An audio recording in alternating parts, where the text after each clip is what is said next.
नमस्कार दोस्तों, पाठशाला में आपका स्वागत है।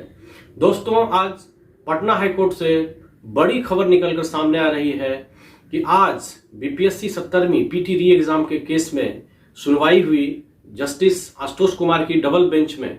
और अभिजीत आनंद जो है दिल्ली सुप्रीम कोर्ट के वकील हैं, वे दिल्ली से ऑनलाइन वीडियो कॉन्फ्रेंसिंग के जरिए इस बहस में शामिल हुए।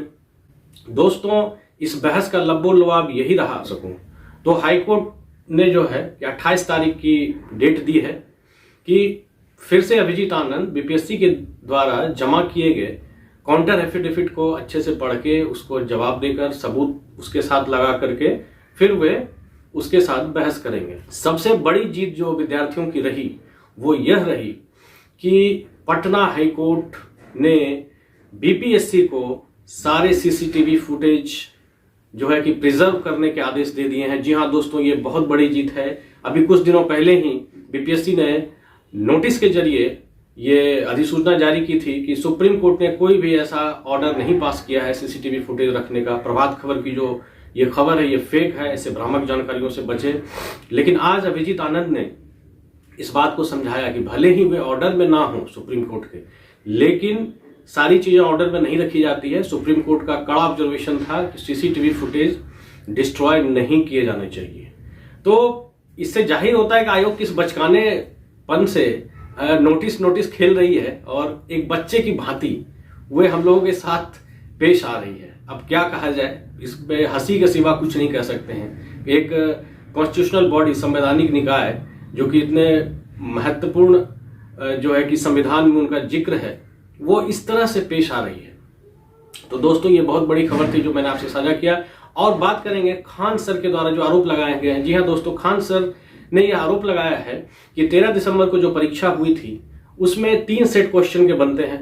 3 सेट में से एक सेट से परीक्षा ले लिया जाता है, बाकी जो बचे 2 सेट हैं उसको रद्द किया जाता है और बिहार के ट्रेजरी में जमा कर दिया जाता है और ट्रेजरी बाद में उसे डिस्ट्रॉय कर देती है। लेकिन खान सर ने कहा कि बीपीएससी ने ऐसा नहीं किया। जो बाकी बचे हुए 2 सेट थे उसी में से एक सेट से 4 जनवरी 2025 को पुनर्परीक्षा ली गई, जबकि होना यह चाहिए कि फिर से फ्रेश 3 सेट जो है कि बनने चाहिए थे। और खान सर के पास पक्का सबूत है इस बात का और वे बहुत मजबूती से इस बात को रख रहे हैं। आयोग ने वही किया, फिर से नोटिस निकाला खान सर के प्रेस कॉन्फ्रेंस के 1 घंटे बाद ही, और उसमें कहा कि ये झूठी और भ्रामक खबरें हैं, इससे बचें। और आप देखिएगा जिस तरह से सीसीटीवी फुटेज के मामले में हुआ, इसमें भी वही होगा, आयोग की गलती पकड़ी जाएगी। तो दोस्तों, ये आयोग का जो है कि पुराना धंधा बन चुका है। आप देखें, जब बीपीएससी पर बात हुई थी कि बीपीएससी का जो साइट है वो लीगल नहीं है और रजिस्टर्ड जो लाइसेंस प्राप्त उसके जो स्टेक है उनको नहीं दिया गया है, बीपीएससी ने आधे घंटे के अंदर वेबसाइट को चेंज कर दिया। उसके बाद प्रभात खबर की खबर को झूठा बताया कि सुप्रीम कोर्ट ने ऐसा कोई ऑब्जर्वेशन पास किया है सीसीटीवी फुटेज को संरक्षित रखने के लिए। आज लोगों ने देख लिया। आज पटना हाईकोर्ट ने भी कहा शुरू में कि डायरेक्ट ऑर्डर तो नहीं है सुप्रीम कोर्ट का, बट उन्होंने कहा हाँ ऑब्जर्वेशन है और इस बेस पर पटना हाईकोर्ट ने ऑर्डर दिया है कि हाँ सीसीटीवी फुटेज आपको संरक्षित रखना है। उसी प्रकार ये ट्रेजरी वाली बात भी है, नोटिस उन्होंने दे दिया, कल को फिर वो गलत होंगे। तो इनकी विश्वसनीयता खत्म हो चुकी है। सरकार को ये चाहिए कि वो इस मैटर में हस्तक्षेप करे और इतनी बड़ी संस्था है, संवैधानिक निकाय है, उसकी विश्वसनीयता को बरकरार रखे। जो डाउट्स हैं, जो इस तरह बचकाने तरह से आयोग पेश आ रही है, नोटिस पे नोटिस अपने किए गए कार्यों को लीपापोती करती है, फिर उसका भांडा फूट हो जाता है तो सब लोग देख लेते हैं। तो इससे बचना चाहिए। ये कोई मजाक नहीं है कि विद्यार्थी सही हैं या आयोग गलत है। ये खेल को बंद किया जाना चाहिए। छात्र भी आयोग की हैं और आयोग भी छात्र के हैं और सरकार भी हमारी है। तो संवेदनशीलता से, बिना वैर भाव से, एक दूसरे को नीचा दिखाने के भाव से ऊपर उठकर इस मामले का निपटारा किया जाना चाहिए। और त्रुटियां हुई है, एक के बाद एक इतने सारे नाव में छेद हो चुके हैं कि अब नाव को ही बदल देना चाहिए। उस एक छेद में आप साबुन लगा के या फेविकॉल लगा के उसको आप साटने की कोशिश कर रहे हो, मुझे लगता है ये संभव नहीं है। अब समय आ गया, पूरे नाव को चेंज करिए, मतलब री एग्जाम लीजिए। जी हाँ दोस्तों, री एग्जाम। तो ये तो 1-2 मामले हैं, 3 मामले हैं, ऐसे कई मामले हैं। प्रश्न गलत है, ट्विटर पर क्वेश्चन वायरल है, इतने ज्यादा मामले हैं कि पूछिए ही मत।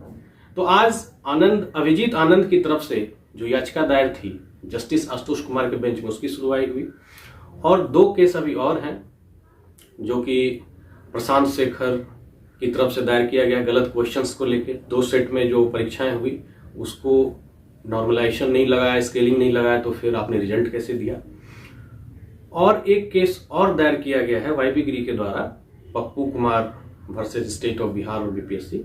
तो उन पर जो है सुनवाई होनी अभी बाकी है, 1-2 दिन में संभवतः उस पर सुनवाई हो जाएगी, हालांकि केस कंसीडर हो चुका है। तो दोस्तों आप बने रहें और इस विश्वास के साथ कि री एग्जामिनेशन होगा। री एग्जामिनेशन इसीलिए नहीं कि जो पास नहीं हुए उनको एक मौका मिले, बल्कि इसीलिए कि धांधली हुई है। और जो पीटी भी पास कर चुके हैं, पीटी में पास कराने के लिए पैसा नहीं लेते हैं जो सीट बेचते हैं, वे पीटी मेंस इंटरव्यू तीनों के लिए पैसा लेते हैं और तीनों के लिए सीट बेचा जाता है। तो वो इस भ्रम में ना रहें, इसीलिए अगर उनका हो भी जाता है तो वो मेंस या इंटरव्यू से वापस आ जाएंगे। मैक्सिमम छात्र, कुछ गिने चुने लोगों का दिखावे के लिए मेरिट से हो जाएगा, लेकिन मेरा मानना है कि इस प्रक्रिया को एक बार पूरा स्वच्छ और साफ सुथरा करने की जरूरत है। अगर तालाब का पानी जहरीला और गंदा हो गया है तो मछलियों को चाहिए कि एक बार फिर से पानी को साफ करवाने की कवायद जो है कि करनी चाहिए, ना कि अगर कुछ मछली कुछ थोड़े से स्वच्छ पानी में तैर रही है तो खुश रहना चाहिए। एक बार पानी साफ हो जाए तो सबके लिए अच्छा होगा। तो अब मैं चाहूंगा आपसे इजाजत, नेक्स्ट ब्लॉग में, नेक्स्ट वीडियो में आपसे फिर मिलेंगे। अपने चैनल पाठशाला को लाइक करें, सब्सक्राइब करें और फॉलो करें। तब तक के लिए मुझे दीजिए इजाजत। जय हिंद, जय भारत।